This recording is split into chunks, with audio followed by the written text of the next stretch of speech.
It was coming at me, though. They attacked the shit out of him. The guy was coming at me crazy. What? Wait, take a picture right now. Man.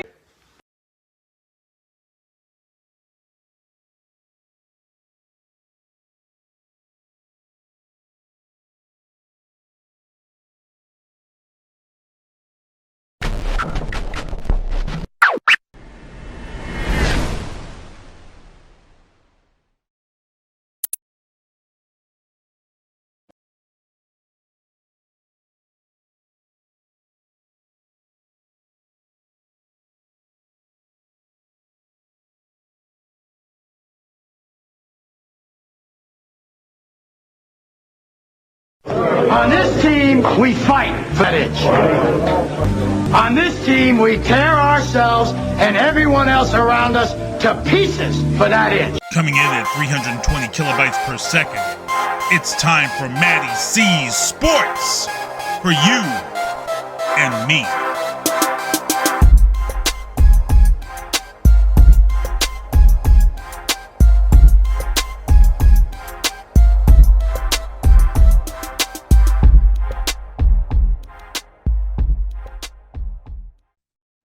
What up, everybody? Matty C Sports for you and me. I got my boy here. He's a returning veteran, Roberto Hernandez, aka GreenLight.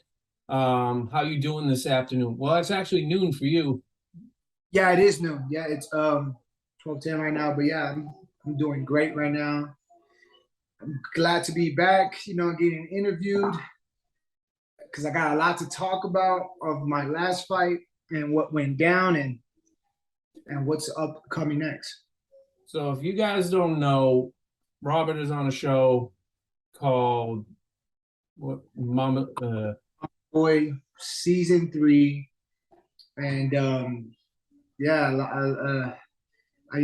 wasn't ready for this type of fame. I was ready for it, but I wasn't. A lot of things came with it that I wasn't expecting, like the internet people, my mom, my girl. People are just in all of our inboxes going crazy, and it's just different. It's just a weird vibe now. So I hit up the inbox in a good way. Yeah. You did, yeah. So other than that, bro, we got to talk about Brian Mitchell. September 23rd, I believe. And you you improved now to 4-1. No, 5-1. 5-1, excuse me. And man, I watched you on Cage Warriors on Fight Pass, and you put on a hell of a show. And I told you my fake announcing stuff that you did a great job in the second and third round, and I liked how you finished that fight on the ground, keeping him down to where he couldn't move. So how'd you feel yourself on your performance? I mean, as a fighter, we critique ourselves more than anyone, and I am happy with the performance, but I wasn't happy with because I could have got the finish. I took him down in the first round. I had openings for that knee bar. I was looking at it, but I jumped on it too quick. He got out. And another thing I like to add, short people, like the legs are short. He's 5'6", so usually when you have like a 2-inch on your legs, it takes longer to escape the leg to get it out, the knee out. But his legs were so short, so when I went for the knee bar, his knee popped out. His knee popped out so quick, and it was a new body. I never had that ever. And this was the first time where I didn't have a striking coach. I didn't have a striking coach, and I haven't had a striking coach for 2 years already. And I feel like if I would have had my striking coach, I would have never made mistakes, and I probably would have finished him standing up. But overall, it was a good performance. I didn't get tired. And it didn't seem like it either. Brian looked very winded. It was known. You know, just your overall performance, I thought was well. You didn't even need the striking, and it showed. It showed tremendously. I mean, you popped him a few times, but you held him against the fence well, and you took him down well. And I thought it was an overall good performance, honestly. And Yeah, thank you. And it's not easy in your organization. Cage Warriors is a very well-known, reputable organization, and you know, with Cage Warriors, are you like pretty much proud to be in that right now? And yeah, Cage Warriors, I'm so proud to be in it. They provided the platform for me that not a lot of people, I mean, not a lot of promotions will provide. You know, we came together.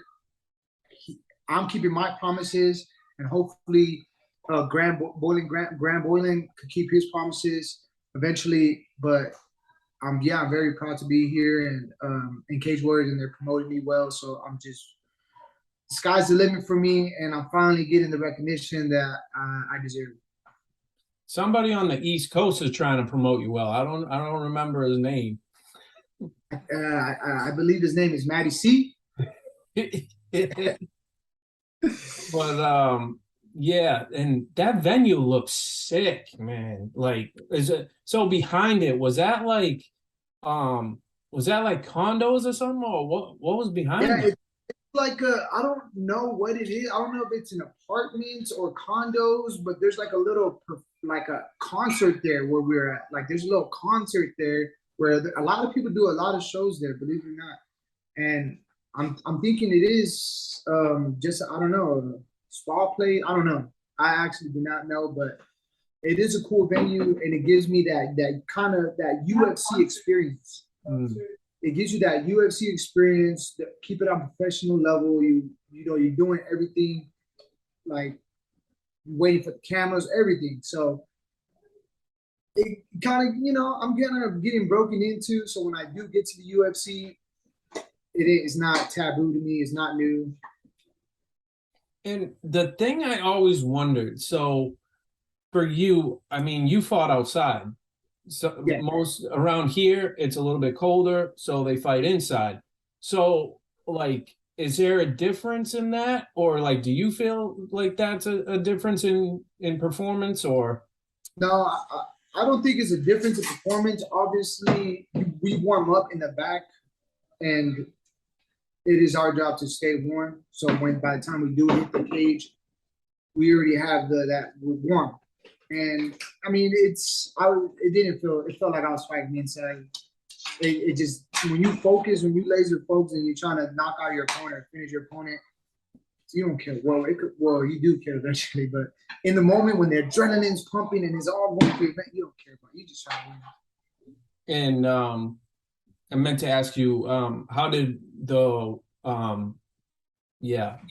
weight cut go? Like, were you okay with that? Yeah, the weight cut was cool. I was the last one on the scale, to be honest, because I drove. It takes like about 2.5 hours to get to San Diego, where I live at. And weigh-ins was like at 9 or 11 o'clock, and I left. I was like I woke up 1:48 that weigh-in morning, and I drove. And when I got there, I went straight to the sauna to cut the last 2 pounds, and I ended up showing up late to the weigh-ins. They were about to cancel my fight. The commission was about to cancel my fight because I was the last one on the scale. And I could already see my opponent too. He pulled up deep, probably like 8 people deep, because he had another fighter. His teammate was fighting on the same card, and they were like loud, and I was just like, dang, it's just me and my brother. So. Yeah, it seemed like he had like not a beef, but like had his little shirt on, and then you threw your custom shirt going. What was with that? This is what happened. Like he was talking a lot of trash. He was loudmouth and the whole weigh-in saying all these stuff, and I wanted to give him like me. I wanted to fight back with him, but I didn't have the chance to. And then like when it came, I know. I didn't know he was posting stuff. My wife told me like, "Hey, look, showing me videos." I'm like, "What the heck?" He was saying this before the fight. So I had to come up with my. Well, actually, my wife gave me the ideas to make that video to make fun of him because it. I mean, when you fight someone that trash talks, this is my like. I love it. I love it because I get to do it back. I don't feel like a bully no more. So I made my own video and made fun of him, tagged him and everything, hoping he was. I know he's seen it, but you can't say nothing once you lose. You can't really. What are you gonna do? Lose again? Yeah, yeah, exactly. I mean, you showed it in the cage, and you know, after that, I was like, oh, he disappeared real quick after they raised your hand up in the air. Yeah, he was mad. He was even talking to me in the middle of the fight, saying things like, "Oh, you said boo, right? You said boo." Because at Wayne's, I told him boo. He got in my face, and I was like, boo. So in the middle of the fight, he was all like, boo, right? You want to talk now, right? And yeah, I just didn't say nothing. Obviously, the fight, I was comfortable everywhere, standing up against the cage, on the floor. I just outclassed him. And I wasn't trying to gun him for the knockout because I didn't want to put myself in harm's way. You know, I don't want to risk my chin right now, and if I'm not getting like paid like the UFC pay or Bellator pay, you know, I'd rather risk those type of wars or those type of me just throwing myself on the fire to get that finish when it makes more sense money wise. Yeah, I mean, like I said, like in your later rounds, it showed that like, you know, you weren't being conservative, but at the same time, you could have banged if you really wanted to, because he was gassed. And in the third round, he was really gassed. In the last half of that fight, that round, I mean, he's like, when you had him on the ground and just held him, he was like, he almost was like, I can't do this anymore. He even told me too, he's like, "You're gonna hold me for the rest of this round?" He even told me that. And I wanted to tell him like, well, duh, do something to get up. Like, what do you this is a fight at the end of the day. And another thing too that I like to add, my coach Joe Stevenson was saying things on the side, and he was arguing with my coach in the middle of us fighting, throwing him out of his own game. And now I see my coach's tactics. Like, he yells stuff out loud and they get emotionally invested in what he's saying, even if it's not true, but you could just see the face. He was just looking at my coach like, and that really helps you out. Well, help me out in the fight too, because he was fighting two people, mentally with my coach and physically with me. And I'm glad you got the win. Like I said, I was watching it. I was saying to my wife, because she watches your show, and I was like, "That's him. He beat that dude's ass. Like, he took him to work." And she's like, "Oh, it's 11 o'clock. I'm going to bed." But another thing, like muscles, he was like, he looked good for a fighter. He looked decent. He looked pretty decent, and it just comes to show like, it was a good body to look good on, because I don't have like big muscles like that. I'm just like, I'm heavy boned density, because I don't even look like a 45er either. I look like a 35er, but I have heavy bones. So when we make that weight, these guys look bigger than me. So it looks good on the record. It looks good like, oh, you beat that guy? That's the guy you beat? So to the casual fans. Yes. And did Herb Dean kind of like pop your arm out of socket? Because he was raising your hand like big time. Yeah, that's another thing too. Like bucket list for like, got it checked off, because you know, you dream of like any fighter. Herb Dean is the ref of all refs right now. One of the best refs in UFC or MMA. After John McCartney, it's Herb Dean. McCarthy, my bad. But so getting him raising my hand, like, that's like, wow, that's crazy. I used to watch you raise other people's hands in high school. Now you're raising my hand. Dream come true. That was pretty dope. And then out of nowhere, I'm watching it. I never thought it was like, I'm like, that sounds like Steve-O. And there he is. just chilling. Steve-O is I didn't want to meet him like that, but I met him in a way where he was rooting for the other guy. But I get it. You know, he told the guy, he told Brian Mitchell, well, Brian Mitchell told him, once I knock this guy out, you better follow me on Instagram. So Steve-O was like, I kind of want him to win. I kind of want him to, I'm going to follow him. But as you can see, as the fight playing out, the announcers, Steve-O too, they were kind of like, he's losing this fight. And they didn't want him to lose. Yeah, they didn't want him to lose because of that. And don't.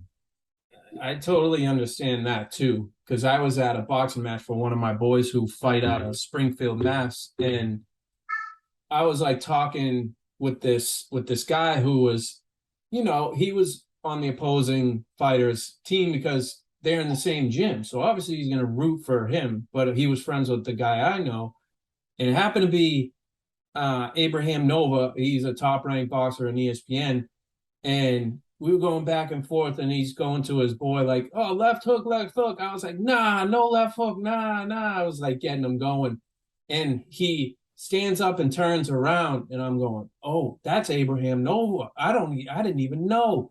And it was mad funny, but like boxers in MMA, they don't care about that stuff. You know, it really doesn't affect them. And that's what's cool. Like, that's why I like talking like with people like you or any of that stuff. I've never seen like an angry fighter. Yeah, it's becoming more and more rare to find fighters like that. I mean, there's still some, obviously, the exceptions, but we're more on the we like the underdog story as well. Like, if people are rooting against us, we like that feeling of like, all right, I got you. I'm gonna shut everybody up right now. And we understand the sport as well. Like, you're gonna get people that root against you. You're gonna get people that root for you. It's part of the game. You know, the most popular people always has haters and people that love them. Always. Conor McGregor, you on the comment section, you got half the people hating them and half the people loving them, and that's where you want to be. You want to be in that realm of where people hate you and love you. They're talking about you. Exactly. Yep. And that's the thing too, Conor McGregor. Oh, like he left the sport and all this stuff. Like, he left it. Okay, he left the sport. Do you know why? He's making business ventures. He's got kids. And every time you see him, he's with his kids or his wife, which I don't have a problem with whatsoever. Nate Diaz said, fuck you, I ain't being in the UFC anymore. Like, I'm doing my own thing. Like, there's a difference. And, like, that's what people don't understand is some people, it's not that they just walked away. Some do, but. That's like Ronda Rousey. She did the same thing. She used her platform to now she does the WWE stuff. And she's like finding so much success in the WWE. Absolutely. And I disagree with how she's managing what she's doing. But I mean, you see Holly Holm, like after the Holly Holm fight, then Holly Holm kept losing. So it's like, that's somebody who walked away. That's how I see Ronda Rousey walking the wrong way out of the UFC now, talking about MMA like it's like blaming the UFC for her failure. So she couldn't accept losing. I think that was the big thing for her. Big sore loser. Yeah. And a lot of people, you know, that's what really makes a fighter. Like, if you lose, especially you lose in her fashion, it depends like how you bounce back. Yes. So my daughter, she wants ice cream. Oh, good. There's people that don't bounce back, and that just shows the character. They never probably had a hard life, because people that have hard lives, they. Daddy, give me ice cream. Take her off. Sorry about that. Take that out. People that have hard lives, they fight and they continue to bounce back. So I could feel like Ronda Rousey was not that type of fighter. I don't think she ever had a hard life, to be honest. Even though she says it and all these things, that we know her story, but I don't think, because she just quit like that. Maybe she didn't like losing. That's like you see Joanna, successful fighter, never quit. She had bloodbaths in the octagon, and she still went. Oh yeah, she looked like Mega Man. Like, and she still fights. She even had cover it up on her interview, post-fight interview.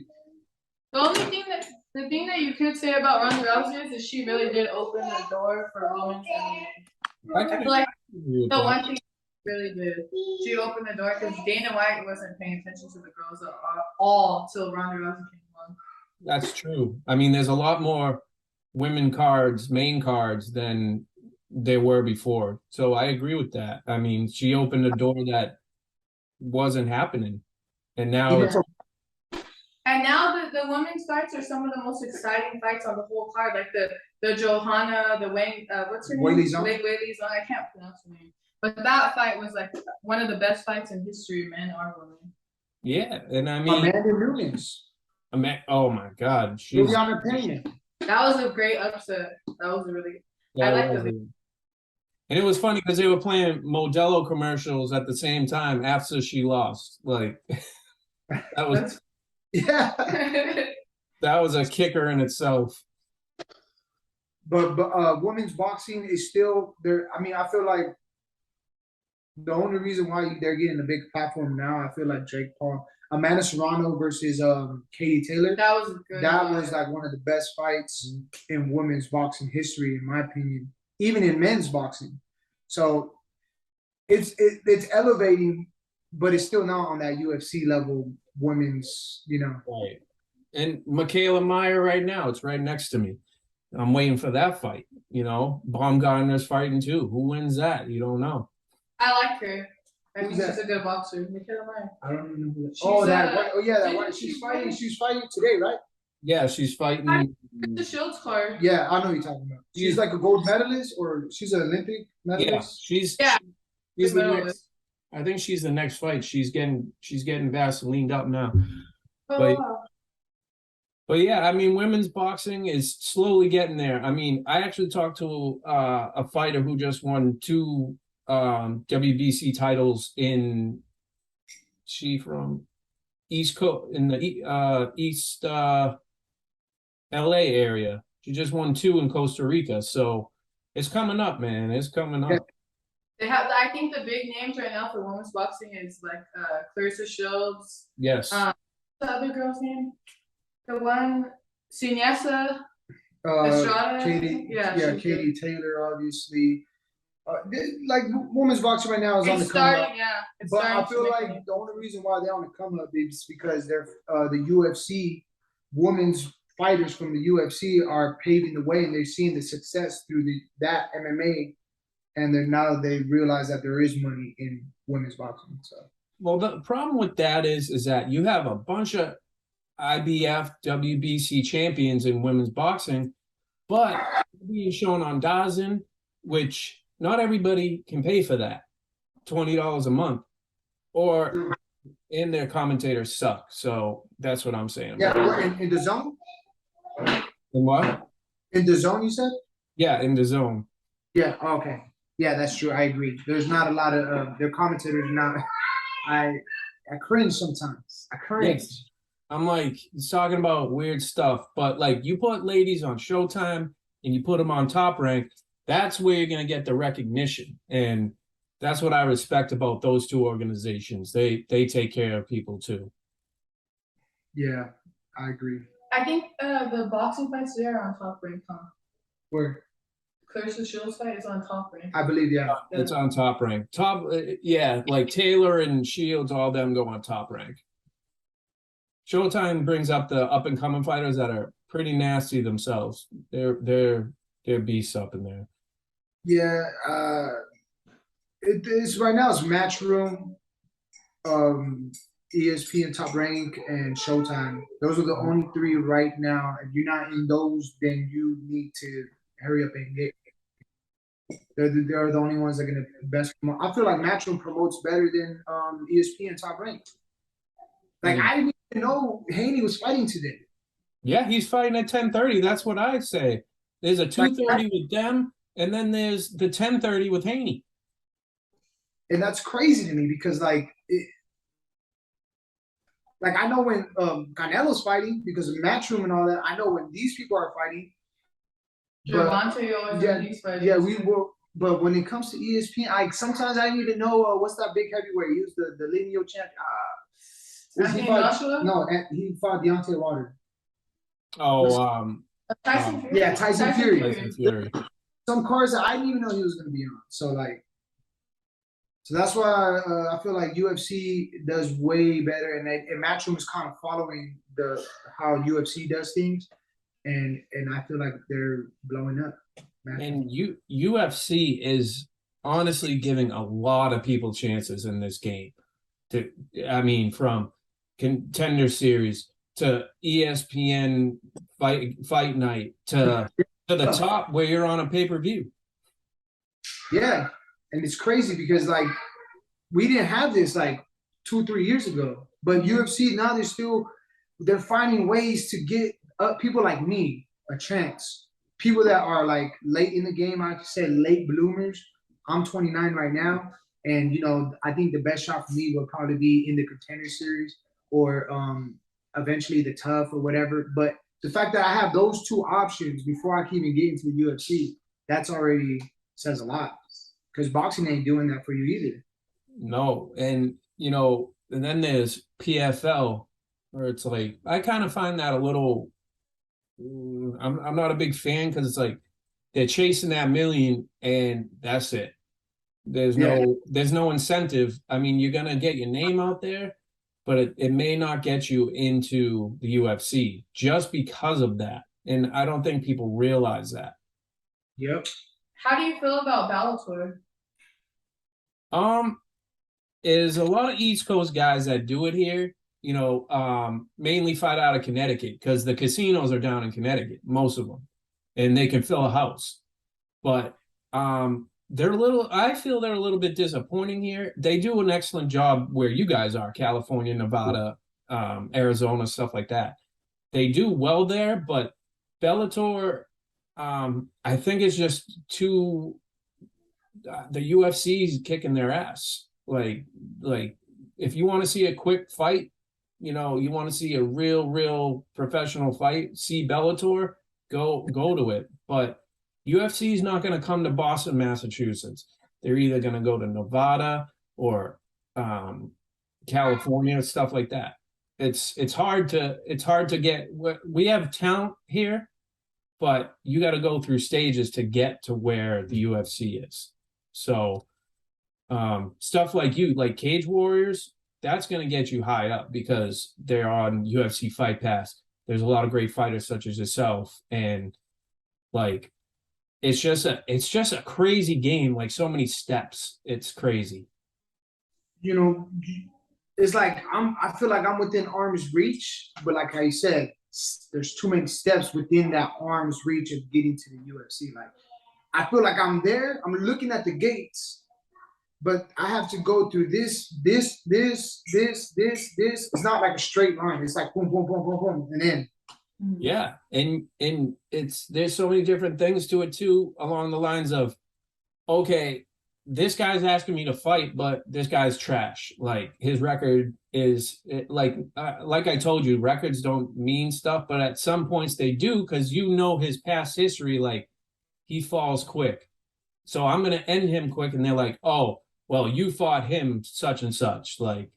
It's a chess match, and more power to you guys. You guys in that friggin' weight cut shit, man. That shit's crazy. No, yeah, I seen the dude. He got fined because he gained 25 pounds. Right after his weight cut in California, you're not allowed to do that.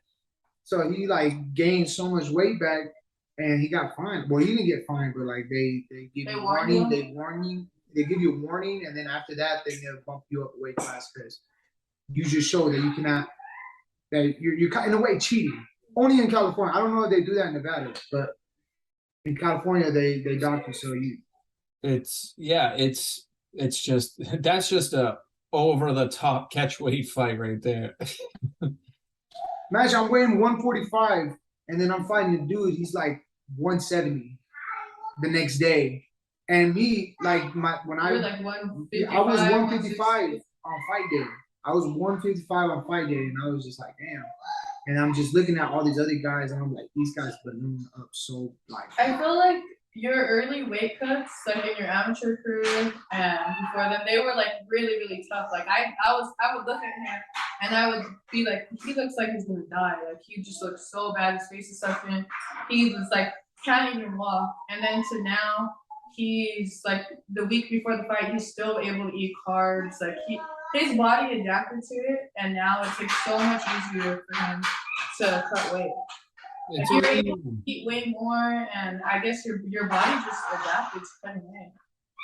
Yeah, it was part of his being an active fighter. Yeah, and I think that's what it is, being so active.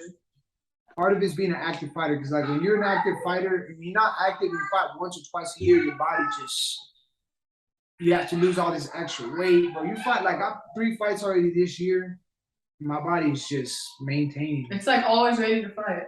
So like, I always ask you too. I'm always like, when are you fighting? Are you fighting now? You're like September, and then I'll ask you again. I'm like, oh, when are you fighting? You're like, I told you, September. It's just September 23rd, but this one I believe will be January or December. January, December. I don't know when. They haven't gave me the date yet, but this time I'm hiring a striking coach, and I want to get that spectacular knockout. Like I really want that on my resume because you've been doing all of this without a striking coach. Exactly. Yeah. 2 years striking coach. So. And it's because you're so picky with who you want to be. He's really picky with picking a striking coach because we did have like a really, really good like I said, remember I told you the Armenian he was from Wildcard, he came, and I was working with him for so long. So when you get that quality training, you don't want. Yeah, you're not satisfied. It's not once you have that perfect combo, you're like, we need to stick with this. And then when a piece is missing, you're like, damn, like I don't want to start this process all over. Facts. Getting to know someone, making sure the chemistry's there, make sure that we're not bumping heads, making sure he's not just trying to use me or teaching you bad habits. Teaching me bad habits. Yeah, right. Whole process with this whole new coach, and yeah, I don't know what happened to my boxing coach. Wherever you are, if you was running to this interview, Vache, pull up to the house. We miss you. Tell me his IG. I'll throw a message. So, we'll say quick about the show. So, I mean, did it affect your game or affect yours, Kristy, at all? Like, did it affect your fight, progression and stuff like that?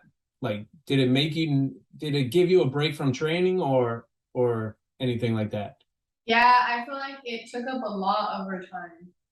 It definitely took up a lot of our time. And then just the stress of dealing with Robert's mom and all that drama, it makes it hard to, train and give your 100% because you got so much stuff going on. So yeah, I feel like it did affect that. I don't know for Robert, I feel like him dealing with me and his mom going back and forth, arguing with each other and stuff. That was when he was in the middle of a fight camp. So I don't know, did it stress you out? I didn't stress me out. Come on. I think it did. I'm a fighter at the end of the day. I get punched in the face for a living. This is nothing. I had to deal with Brian Mitchell talking all this craziness and weighing. And you used to talk a lot of trash before your fights too. I used to be much worse. Hey, I'm in the middle of the interview. Dang. So they remember everything. Kristy, can you turn attention to her, please? I forgot where we were at. Man. You were talking about if it affected you, the show, for your fight and all that. No, it didn't affect Mommy, give me ice. My bad, man. You could take these little things out. No, it's staying there because I'm gonna teach everybody. You gotta adapt to certain things. My daughter came into here beforehand where you didn't see, but she came into a heavyweight 3-0 guy, and he's like, "Oh, hello." That doesn't matter to me. But yeah, I mean, for me, it's and this is my opinion. This isn't about TLC. This isn't about any of that stuff. But I feel in your story and situation in that show, I honestly don't think it needed to even be in the show. You know what I'm saying? Like their stuff is just that's just mama boy shit. You know what I mean? Yeah.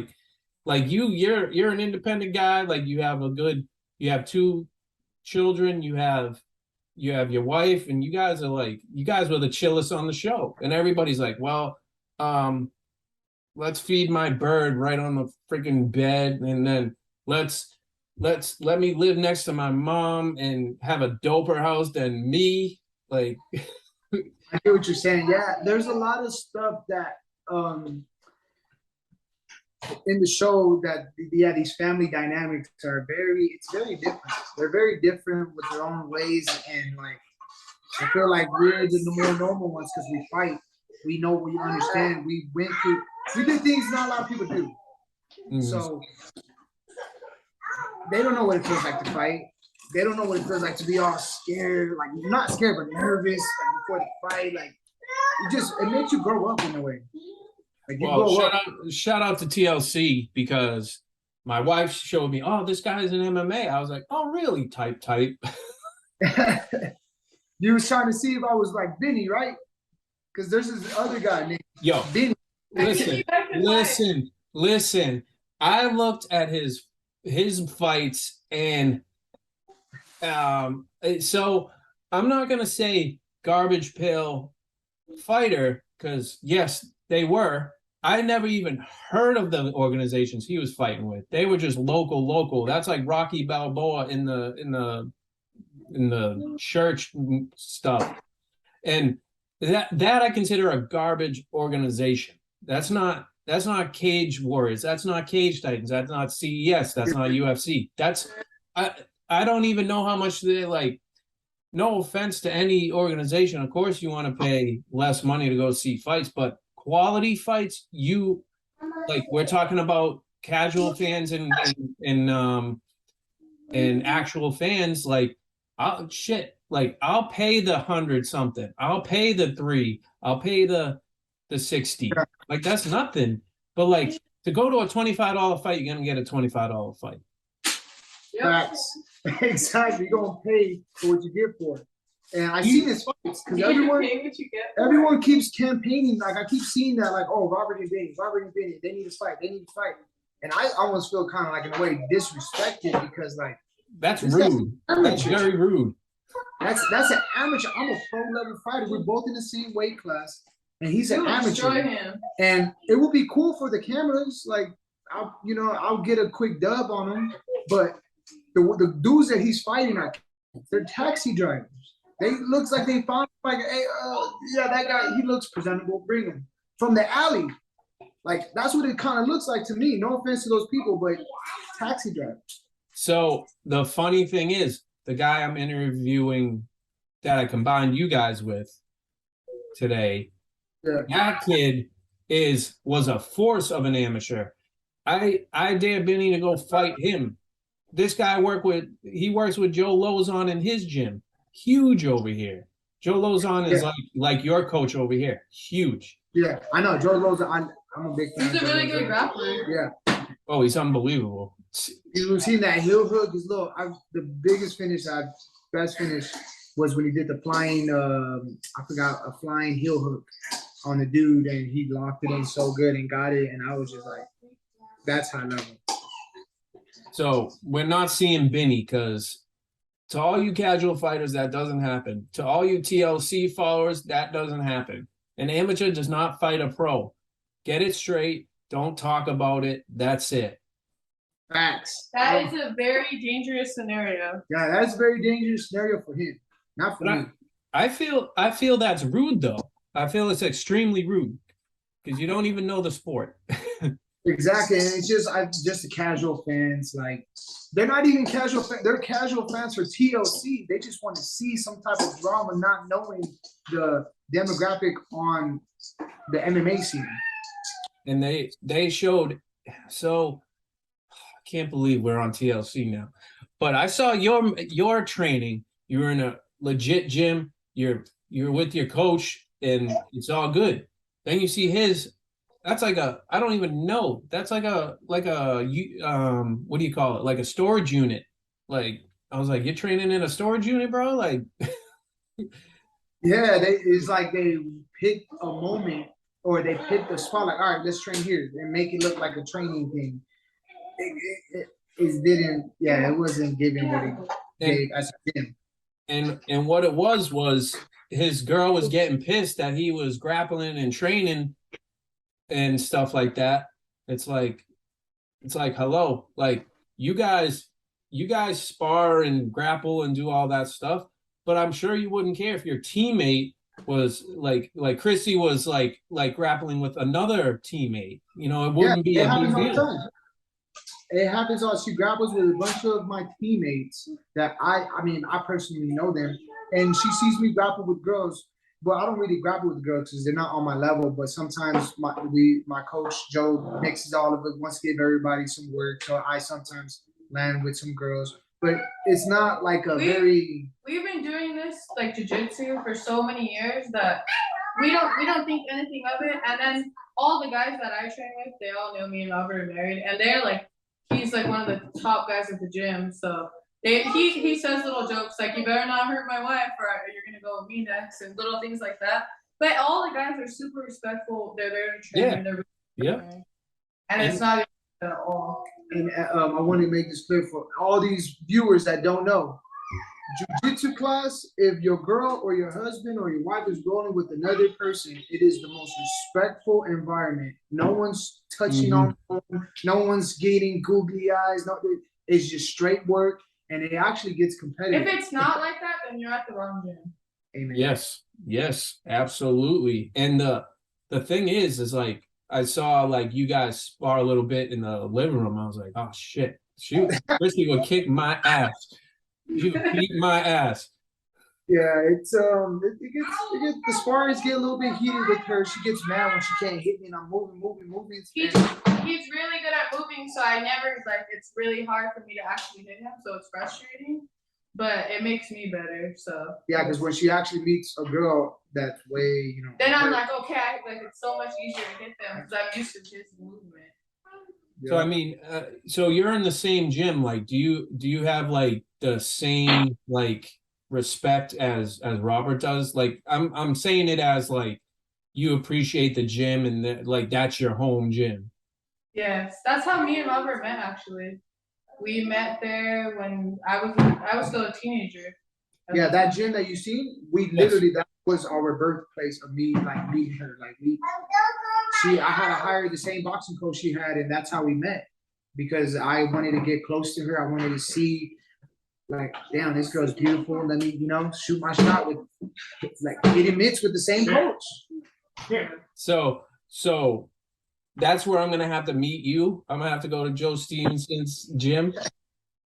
Well, if UFC has a fight card close to up there, eventually,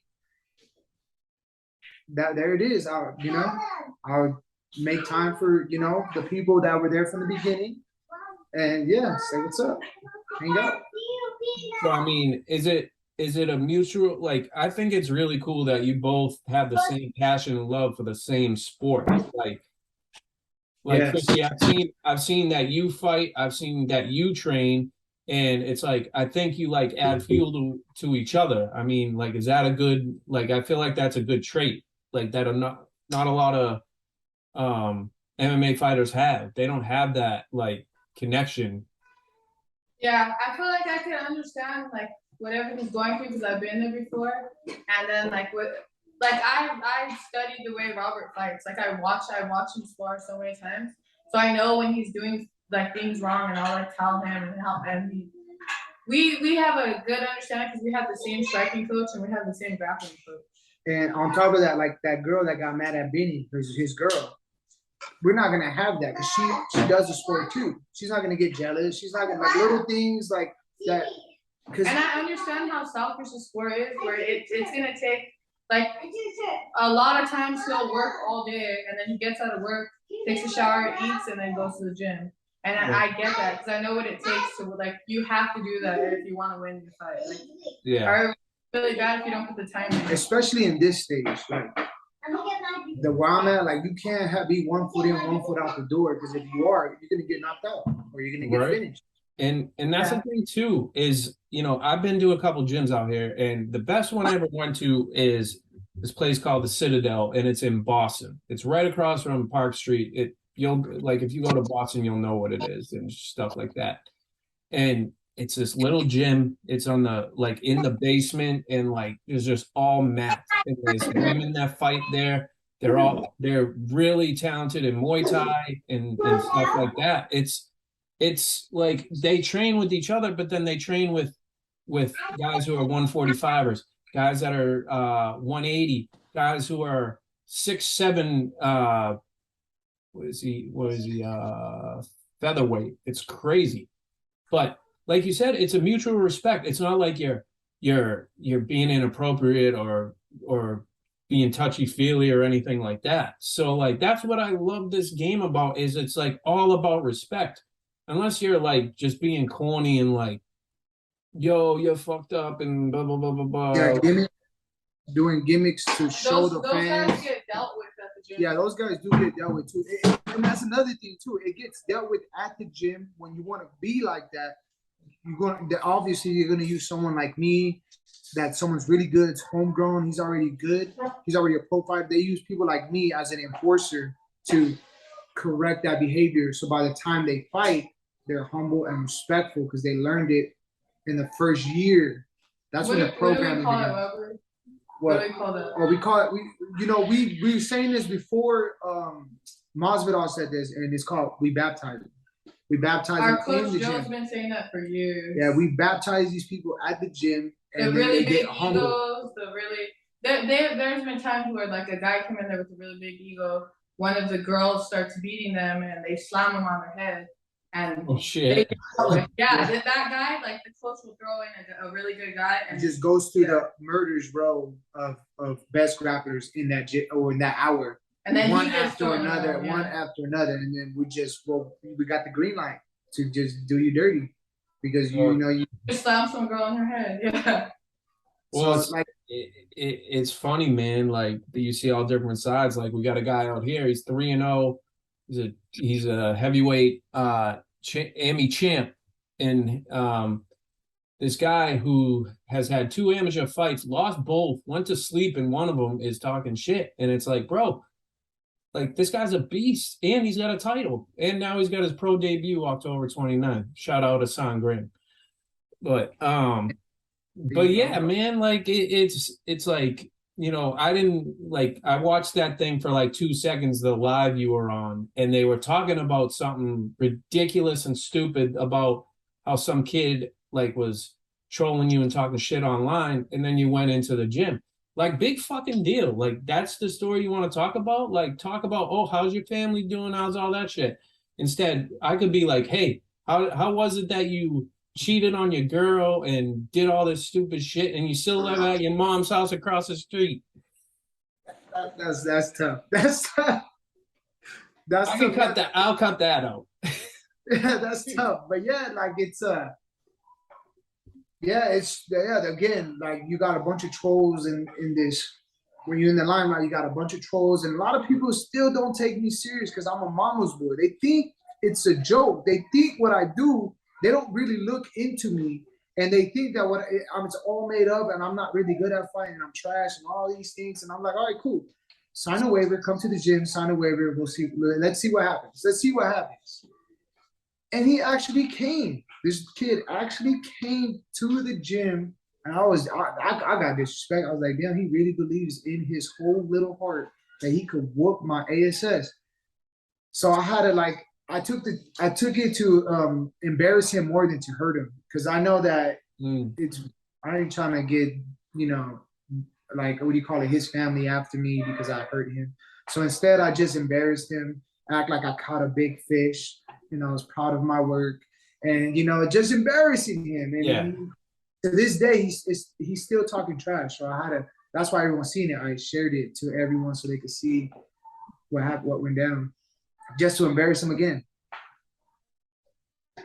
Man, at least you're the normal one on that show. Shit. I mean, I was gonna ask Kristy, like, for you, like, when you guys are like when you saw him and Brian Mitchell's fight, like did you kind of like give your rundown, like, hey, you should have did this, or hey, like you like threw down, like should have took him down there, like she made me feel like I lost. No, She made me feel like I lost the whole. Oh, it's just for me. I just know what he's capable of, and I know what type of fighter he is, and I just felt like he could have did a lot more. So that's just, I just think really highly of you. That's all. And I just feel like I feel like he could have. I think he did really good, but I think he could do better. Yeah, Matty C was telling me the same thing right now. He was saying like I didn't see, I don't know, the full year. well, it's part of the fight game. You live and you learn. I was very cautious of his power. That's another thing too. When you know someone has power, IQ changing power, you have to be a little bit careful. And not only that, it wasn't just you. It wasn't just that you were careful. He was super careful too, because he was scared of your takedowns. At any time you were able to take him down, so he couldn't strike the way he probably could have, because he was always about the takedown. See, and that's what it means by having this is where the chemistry of how we met in the gym is showing right now. She's talking about the fight. She's giving her analysis. Girls would have been like, what happened? So I think it was that's why the fight wasn't as exciting as it could have been. Was because for a casual fan though. Both careful. For me, I was watching it and I enjoyed it, but I know for other people, it might not have been. A lot was going on. A lot was going on. I was doing the feints. I was seeing he was gonna bite. I was shooting a lot. I had to set him up for those shots with my feints, and a lot was going on. You landed some really good right hands, and he did not go down. Like in the crowd when you're actually there, it was like quiet, so you could hear it. Like you could hear the punches land. They were so loud, and he just kept going. Yeah, well, he had a good chin on him. He was a quality fighter, and sad that I didn't get to finish, but that's what happens in this level. You're learning. At least you're learning your lesson, but you want to. You're not learning off of a loss. Yeah.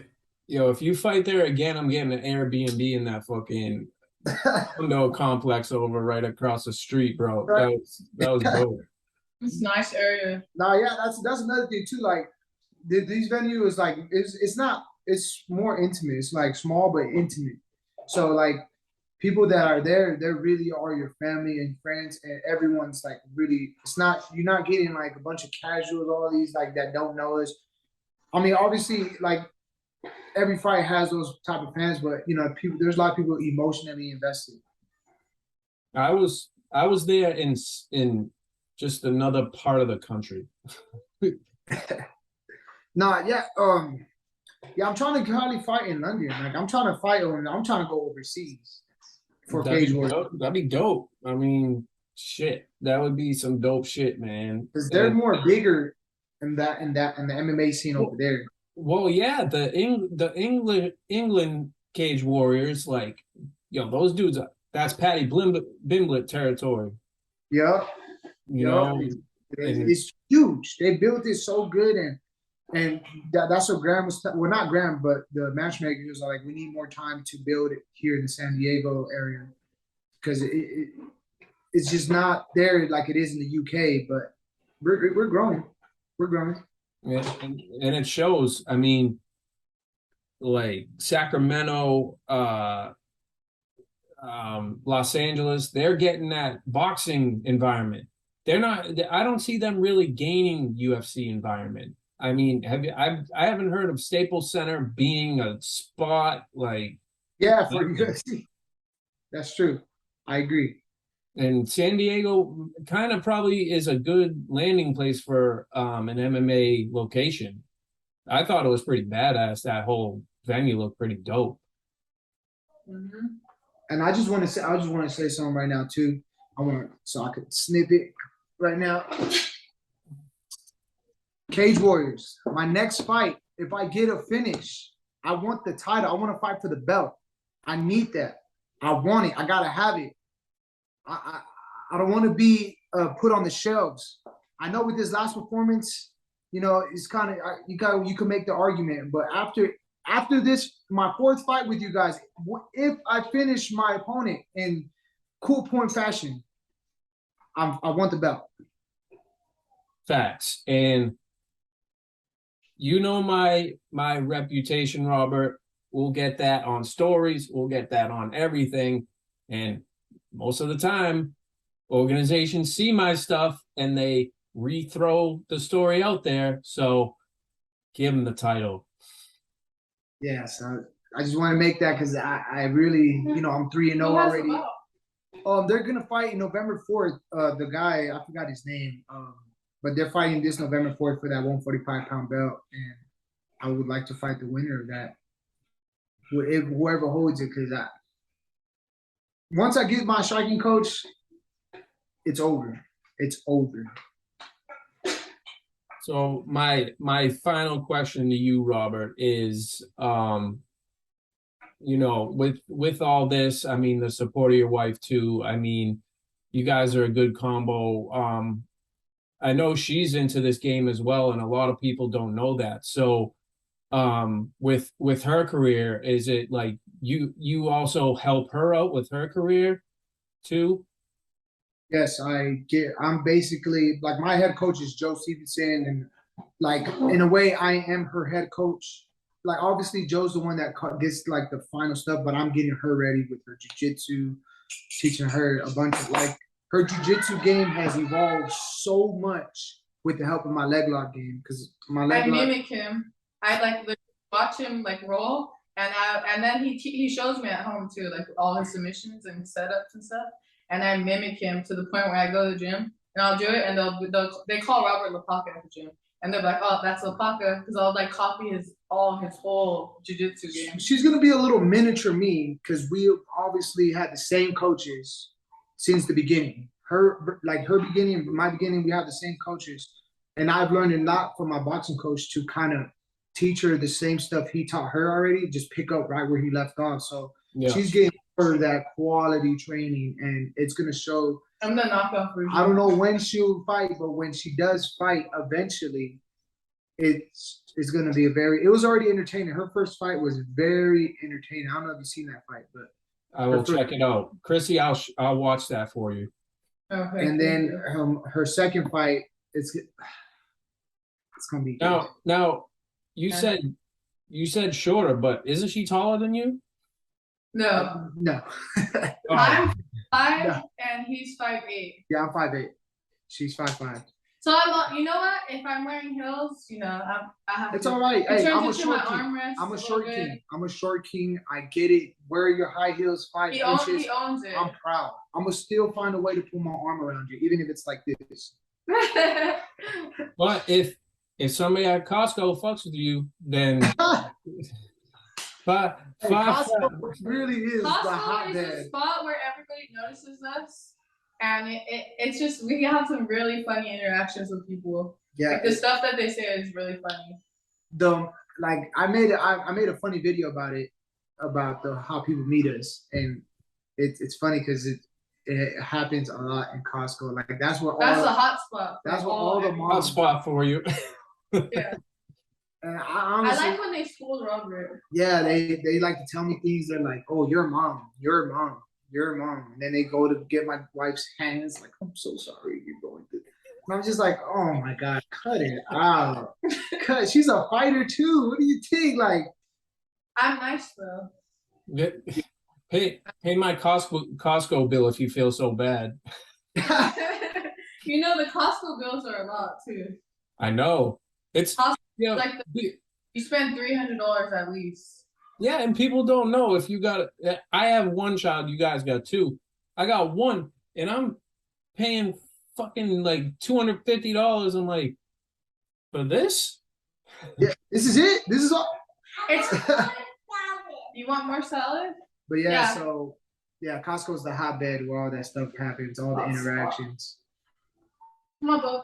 Well, we'll maybe see you in January or December, possibly. Yeah, possibly December, January. I don't know when they haven't gave me the date, but I don't know who my opponent is. But I'm sorry for what's gonna happen. I'm gonna give you another.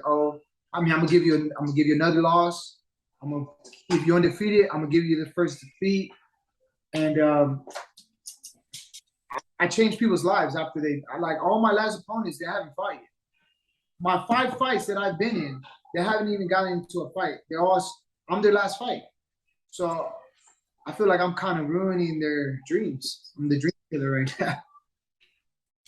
Well, because you understand? So there's 2 meanings to green light, meaning there's a fucking green light, go, or there's mafioso style and put the green light on a motherfucker. So I'm going with the second one. Yeah, that's what it was. That's what it is. So the people who don't know, the green light is what he just said. It means like when you get the green light in you sign that contract. So guess what? Cage Warriors just put a green light on him. And guess who's the green light? Roberto, the green light Hernandez, coming out. Love it. And Cage Warriors, you'll be hearing from me soon. I will story the shit out of you till you look at it. And there's going to be a championship fight going down.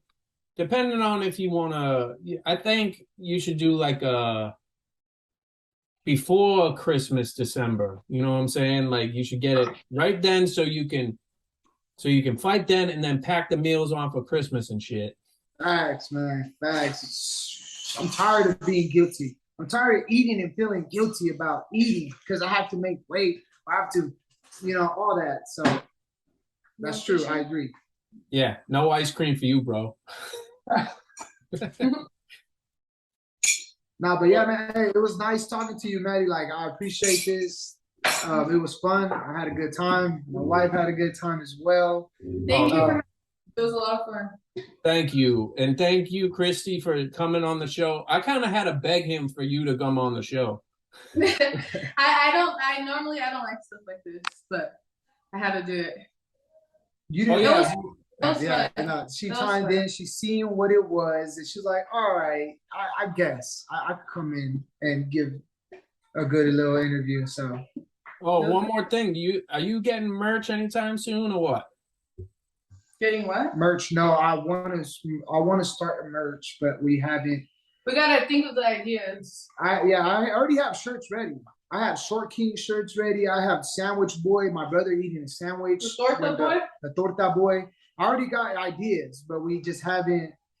The next time Robert fights, he's gonna walk out with a pacifier in his mouth and a bib.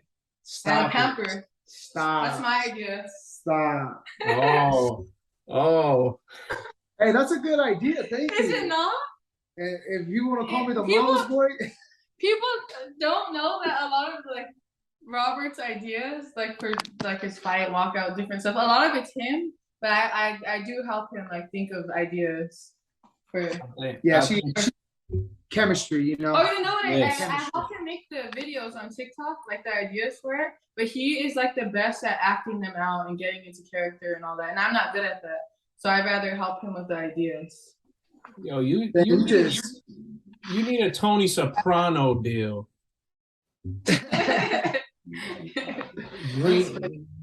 Or actually, you could have Kristy on there, and she's gonna give you the green light. If it's not her, then no deal. Facts. Hey, idea. See what I'm talking like about? Just flowing. Ideas flowing. It's all about collaboration. Yep. And we make a great. Yeah, we do collab really well. But yeah, man. So next time, I'll get on before my fight or after my fight. Yeah. I just sucks when because when you say stuff before you fight, everyone holds you accountable to everything you say. So after fight, this was excellent. Brian Mitchell, sorry you went.